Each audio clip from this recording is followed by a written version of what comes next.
What is up, everyone? Welcome back to the Commander's Lair. It's of course Joey here.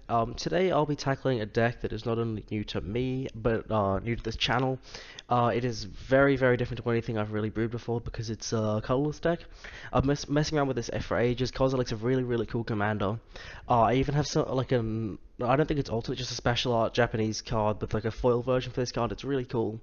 So basically, Kozilek is 8 in colorless, so it's not generic. It is specifically colorless mana for a 12/12 Eldrazi. And when you cast Kozilek, the Great Distortion, if you have fewer than 7 cards in your hand, draw cards equal the difference. So a really powerful card draw effect. It has Menace, so obviously some form of, not unblockable, but it's easy to get through the damage with that. It's a lot easier, especially with Annihilator triggers and whatnot. And then he has discard a card with CMCX, and then counter target spell with CMCX. So when one plays a 5-drop, you could discard a 5-drop and you get it back. Oh, so and you counter the spell. So you can basically, do that. Especially it's great because he fuels your hand. He draws you up to 7 cards. So you have heaps of cards in hand to count as many spells as you can. Get him down, kind of control the game, and round out a win through that. And basically with the theme, I was, kind of torn because I really wanted to build Kozilek. It's a really cool commander, but it was sort of like, he doesn't really lend himself that, inherently in any specific way. He's just generally good. So I was kind of thinking maybe artifacts. I might do Eldrazi Tribal, and I might do like a Voltron theme. And I decided that all of them are so well supported on his theme and just by him generically that I'm going to do all 3 of them. And I'll go into a bit of depth further on as to why I chose that. So just broadly to start off first, I'm going to discuss the land base because it is a bit different to normal. In this deck, we're playing. We're not playing any wastes. We're playing all colorless lands that have additional value for 2 reasons. One, because it's nice. You can play cards like Cryptic Caves that have that additional ability that in an instance get us a card or get us some additional value like a bunch of the lands in this deck. Otherwise, though, wastes are quite expensive because obviously a lot of people buy them for their colorless decks. But instead, we can just run utility lands instead. We lose a couple synergies with some cards, but we're just not going to play them instead of that. So cards like Mobilize District, you can tap for colors, or you can play 4, and it becomes a 3/3, and this costs 1 less to cast for each legendary creature and planeswalker. So maybe might cost only 3 mana. When even in a game, if we literally never activate that ability, right? We never get that 3/3 literally ever. In the entire history of you playing the deck, it's still not the end of the world because it's still basically just going to be a waste. It's going to cost us less money, so it's going to make the overall cost of this deck cheaper, which is of course $110. Blink Moth Well, we can pay to and tap it to tap a non-creature artifacts. You might get some value out of that. Someone might have some powerful artifacts you might want to be tapping. And Rogue's Passage, this is a win con of the deck, so with this on the field, it's only going to be 2 turns, and we're going to kill someone with Kozilek through commander damage. So we're just getting heaps of value through our artifacts. And then obviously we are going to be playing lots of ramp. So basically the theme of this deck is we're going to be ramping heaps. We're playing, I believe 20 artifact cards. So just heaps and heaps of artifacts giving us the maximum amount of mana, right? And then cards like Thran Dynamo just taps a card, artifacts that tap for heaps of mana, right? And then we're gonna get through and basically win the damage because we're gonna have win through damage. Whether we cast Kozilek and use his abilities, because he's 12 mana, getting that is gonna take a really long time, or whether we're gonna be casting some massive Eldrazi. So basically to get to that threshold, we're gonna need heaps of mana. So Basalt Monolith, it's 3 mana for an artifact, and it doesn't untap during your untap step, but you can pay 3. You can tap to add 3 mana, and then it has pay 3 and untap. So realistically, this is the end of the world. If we never untap it, we just use it for that mana for Kozilek. We can get him out potentially maybe 3 turns early. If we play this on turn 3 and then wait till say turn 9, we can get him out on turn 9 with literally no other ramp, which would be really nice. Skyclave Relic, so if we kick it, we can get an additional 2 relic tokens. So for 6 mana, we're going to get 3 mana. And then Skittering Invasion is 7 mana for a tribal sorcery Eldrazi. So put 5/01 colors Eldrazi spawn tokens on the battlefield. You can stack them to add a mana. So at the very worst, right, this is 7 mana, and we're going to get 5 mana. So at the very worst, this will be turn 8. We get to cast Kozilek, which is obviously much earlier than turn 12. But potentially with some other ramps, say we had Thran Dynamo out, this could potentially even be as early as turn 5. Maybe even we can get to cast Kozilek, which would just be massive. And that's why we're playing heaps of ramp and kind of good lands in this deck. Because we're playing so many artifacts, we can get synergies off them. Different artifacts that just have value, so that we can get lots of value off that. So cards like Blink Moth Urn are great. So basically it's 5 mana for an artifact. Beginning of each player's pre-combat main phase, if Blink Moth Urn is untapped, the player adds colorless for each mana pool he or she controls. For each for each artifact he or she controls.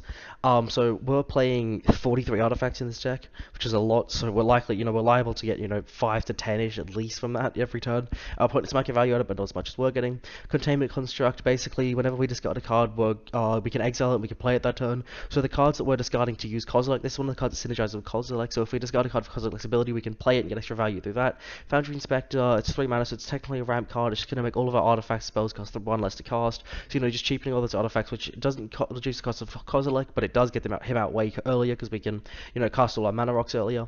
And then Horizon Stone is 5 mana for an artifact, and if you would lose unspent mana, that mana becomes colorless instead. So we don't lose that mana. So we just keep our mana. So say we have turn 5, we tap all artifacts, we have 5 mana, right? In a mana pool, and then the next turn we're going to start our turn with that 5 mana. So potentially we can, half the time we're going to get Kozilek out. It's really useful for that. We'll take key. We can pay 1. It's 1 mana, 1. We can pay 1 to tap and untap target artifacts. So there's some synergies just with artifacts in this deck. Generally, they're going to be wanting to do that with. Fraying line's a great one. So it's 4 colorless for an artifact. When it ETBs, you put a rope count on target creature you control at the beginning of your each play's upkeep. That may pay 2. If they do put a rope counter on a creature they control, certainly 1. And then otherwise, so if no one pays that 2 mana cost, whether it's us or someone else, you exile fraying line at each creature without a rope counter on it. Then remove all rope counters from all creatures. So we have some really powerful creatures, right? So realistically, if we get one creature off this, it's going to be Kozilek. We're going to be in a much better standing than anyone else because they're not going to have a 12 mana 12/12, right? Otherwise, if we get 2 activations out of this, 3, as the longer it goes on, the more kind of massive creatures we're going to get to keep, while our opponents, only keep value creatures or some, not as good as what we're going to get. I just wanted to mention as well that with the card draw, it is really hard to get card draw in Colourless. There's almost none that exists. Mind's Eye is the best one. It is about $10, so if you don't want to include it, that's okay. There are some other options, but realistically, I felt it was just a must. We won't get it every game, but it's just such a good option. It's pretty much the best card draw card by far. So it's 5 Colourless for an artifact. Whenever an opponent draws a card, you may pay 1 if you do draw a card. So, just a little bit of a risk study, but we have to pay instead, and it is 5 mana, but it's still not bad. Eye of Vecna is 2 colors for legendary artifact. When it ETBs, you draw a card and lose 2 life, so 2 mana, draw 1, lose 2 is not great. But at the beginning of your upkeep, you may pay 2 life, and if you do, you draw a card and lose 2. So basically, every time it's, we 4 mana, draw 2, 4 mana, lose 4, draw 2, and it's going to keep going up, but it is kind of worth it because we're just, that deprived on card draw, it does work. So as we're doing all this, right, what I've mentioned, the entire theme of this deck is just getting artifacts out as quick as possible, fast mana, just, heaps of fast mana. That's literally the theme of the deck, is just create as much mana through all the artifacts as possible. So, basically, I figured that we could include a bit of an Eldrazi sub-theme as well, right, because Kozilek costs 12 mana, right, but what about before 12 mana, or what about, after you've cast Kozilek, right? We can keep putting bombs out, Ulamog's Crusher, Eldrazi Devastator, just some big creatures with Annihilator and Trample, that just trigger, swing through the damage, and that's another way we can win this game, using all that mana and the potential we have from, getting all this, massive mana to kind of put it into something, and all these really cool massive Eldrazi cards to swing through for the win. And now, whether we're suiting up one of those massive Eldrazi's, or, we're suiting up, obviously our commander Kozilek, because he's a 12/12, right? We can, do some pretty powerful things. So firestriker is 3 mana for an equipment, and equipped creature has double strike and equips for 2. So obviously that's a 2-turn clock with Kozilek. If we can through the damage, the menace might be able to get him through. That's 24. Obviously commander damage is 21, so he'll die. That works great with Whisper Silk Cloak. So it's 3 generic for equipment. Equipped creature can't be blocked, and it has Shroud.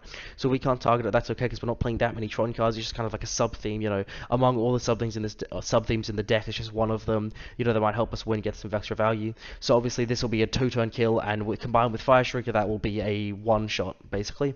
And then Caldera Complete. This is a version of the Caldera helmet, shield, and sword, which are really, really cool cycle. I built a deck on that. I built 2 different. I built an Arkham Daxon deck and a Slowbad deck. So if you want to see either of those, let me know in the comments, and I'll build that deck. I'll show you guys the deck I built. Basically, it's 7 mana for a legendary artifact equipment with living weapon, indestructible, and it has equip for 7. But equipped creature gets +5/+5, and has first strike, trample, indestructible, haste, and whenever this creature does combat damage to a creature, exile that creature. So realistically, this is it's going to turn Kozilek into a 17/17, basically a massive force that's going to be able to just swamp through anything. It's not going to need to be unblockable, because it's just going to absolutely destroy everything, all creatures and all opponents, once we've suited them up like that, or once we've suited up one of those big Eldrazi as well. Thank you guys so much for watching. I hope you guys liked the list. If you want to see more Baldur's Gate commanders, let me know. Otherwise, this is obviously not a Baldur's Gate commander. If you want to see more colorless commanders or anything like this, any more Tron commanders, let me know. Also, tell me what you would do with Kozilek, because obviously, as I mentioned, he has 3 very distinct directions he can go, right? You can go like big mana ramping, you can go artifact theme, or because colorless obviously obviously, or you can go an Eldrazi tribal, you know, because you just see an Eldrazi, right? I kind of combined all three of them. Let me know what you guys think of that. You know, if you don't think that combining all three would have worked, I just think it does because you know they kind of go so well together. You know, you get lots of mana, right?